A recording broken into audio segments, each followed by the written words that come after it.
Wacho mogik sakoro. Ero kama na inya. En beneficiary basi azano. Owadwa, Article 27, equality and freedom from discrimination. Adani winji, Article 27. Chik omiyo ng'ato ka ng'ato ratiro. Mar ni mondo kik ng'ato kwede.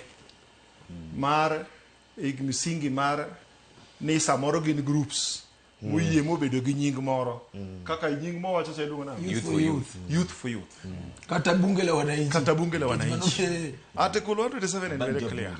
Otamo ng'ata kendo miyo ng'ata ma ja Kenya ratiro mar bet ja Kenya ma associate gi ng'ata Kenya ka mar associate katiba no miyo jo Kenya te yudhe te ma Kenya kama jobless gima tiyo the freedom mondo associate gi Raymond Omolo.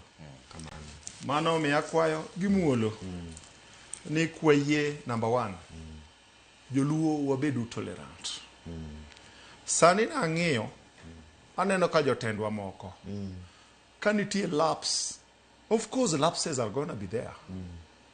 To sama nitie lapse to wang'iyo niya ng'ama nigi mbi mogik momiyo lapse no bet en ng'ano kawo the heaviest responsibility. Mane momiyo akwayo ni nyaka wabed able number 1 kaka Joluo matindo ka en.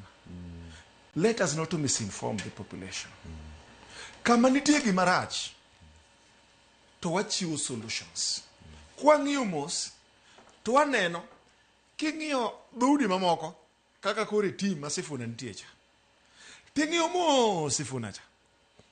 Iyudo ka polis ka kogoyo onge chieng mano silunge masengeli. Mena iji. Iwinja. Kuwuoyo to skip gete to bire Raymond Omolo nikech ang'o mane punching bag. To kiyudo jo cabinet member mag William Ruto. Iwinja. Obiro pongo chieng mano sago Mudavadi. Onge chieng mano sago Wetangula. Iwinja gi jo dala gi mamoko.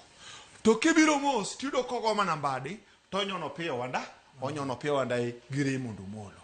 Akwayo ni wan kaka Joluo number 1 wabed selfish kod jotendo ma Nyasaye oseketo nwani mbele kama emesa mitoke mar gikeni mar Kenya ka. Ka gin gi nyawo gi moro to waluong gi duol. Owadwa ni onego bed ndiko barua moro ne Raymond Omolo.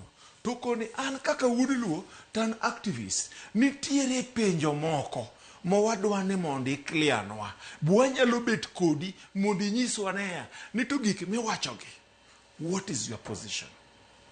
How I pray ni that kind of spirit bro move oganda wa Joluo mbele maloyo enena rungu manikech koro samoro en onwengo kone ng'ato onwengo kacha to koro nikech en okunwen kore nago ya kalia Mondo waum jowa saurumo joka ma waum jowa to wapuonjre kodgi e yo mak chiko yie. Ero kamano dhiambo jiro jakin ratich oganda Calvins Gaucho jakin